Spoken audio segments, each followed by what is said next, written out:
Is just sort of having a chance to chat with the players, learn a little bit about you, and a little bit about the season. We're 3/4 of the way through it, and first place, very good. Yes, sir. Only 9 games left. The Citadel. Tell me a little bit about that. Well, yeah, it's a military institute in Charleston, South Carolina, and that was the one school that I really wanted to go to. So I just aimed to go there ever since my sophomore year of high school, and I made it happen. So it's an awesome place to be, and a great place to be from. That's what people say. It's not fun to be at, but it's a great place to be from. So. And the reason is it a lot of discipline? Oh yeah, a lot of discipline, a lot of leadership. That's what the first 2 years that I just went through, they've broken me down. So now it's time to build back up my sophomore year, or my senior year. So after you won graduate from Citadel, I mean, obviously we hope you go further on baseball, much further. But what's the normal course pattern after that? So I don't have to go into service. I am taking Air Force ROTC as of right now, but I do not plan on going into service. After I graduate, I am planning on just following my degree, which is business and sales. So I want to get in the business world of garbage and be a salesman. So. Perfect. I mean, garbage is your family business? Yes, sir. Family business. What's the family business? It's garbage in South Florida. Yes, yeah. Sir. That's big. Yes, sir. Always have it. Yes, sir. Exactly. People always have garbage. Exactly. So, Coach Brazil, give me your best Jordan Brazil story.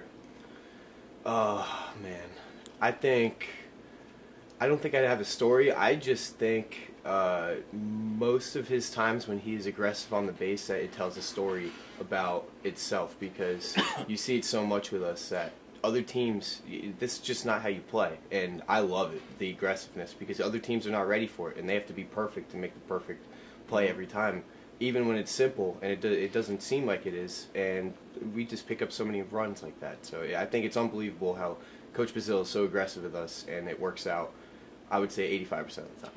When you have that small ball type of thing, does he talk about it before the game, or is it just circumstances during the game? I think people know how fast they are and how good they are at certain things, and you know that small ball plays a big effect, because if you get that first guy on, the biggest part of the inning is getting that first guy on. If you get your leadoff guy on, and if it's a fast guy, like we got Hayden, we got JB, who can put a bunt down, and they know they can. They're not selfish. They will put that bunt down to put the team on top, and that's what I love. So, yeah. Coach doesn't even have to say it to them.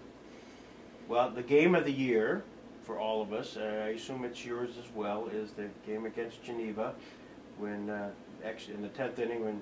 Oh yeah.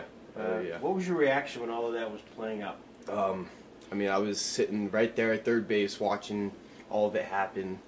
It was an unbelievable sequence of events that we got there, and JB coming around third, I'll never forget. We're all going crazy, and he slips the first time. That's what you're talking about, right? Correct, yeah. He slips the first time, and we're all like, oh no, and we see the ball bobble, so he gets up and he goes down again.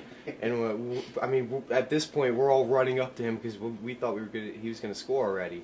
And I think I'm standing right over the plate as he's crawling in to touch it, and he touches home, and I mean, I just remember going crazy. I was right there watching it. I had to have been 2 feet away from him. So. And it was bang bang. Oh yeah, it was bang bang. We had to play, because if it weren't for the pitcher muffing it. Oh yeah, oh yeah. I don't think the umpire had much of a choice making that call either, because the whole team is around him. So. Well, that's the amazing thing, because the crowd, you guys come running out, and the play is in play. Oh yeah, oh yeah. You know, we didn't leave him much choice, so that's a good thing. So that happened, and that was a surreal game, because even earlier you had 2 outs, 9th inning, and literally a 20-foot sky-high single. It's dropped. It's amazing. It was almost meant to be. Yeah. So here you are in Jamestown. Have you had a chance to see the community at all? I have. We've driven around. I think it's beautiful. I love it here. I wasn't expecting much coming up. I didn't look into it at all, but being here, I'm so happy and I love it. I would definitely love to come back to Jamestown. You got 9 games left, and I don't really understand the playoff system. Could you explain that for us? Honestly, I could not. I'm not sure about the playoff system as well. I know we're fighting for a home game for the first playoff game, so that is big for us right now. So we just got to win out the rest of the season. Yeah, That's all I'm really worried about right now. Is there, without naming names, is there a person or two on the team who is sort of that motivator, mixmaster, P.T. Barnum kind of guy? Oh yeah, 100%. There's people who will get people going. There's definitely your defined leaders on the team, and there's also everyone else who plays a role in that. So I think this team gets along better than most teams that I've played on for most of my life. So giving us 2 months together was pretty good. Why is that? I think it's honestly because we're all together up there. Like, we all live together every day. We see each other every day. Where if you're with a host family, you know, you see your teammates when you're at the field with them, and you don't really have time to bond with them after the game, talking about the game. So I think we're so close because we just live together, and it's really the ideal setup for summer ball. You've had a chance to, and you play first base, right? Yes, sir. Have you worked much with Secrets of Champions and Dr. Carlo? He's helped me out a little bit, and he's given me a few tips, but no, I have not. Yeah. I haven't fully gotten into that, so. Is part of that sort of sleep cycle stuff?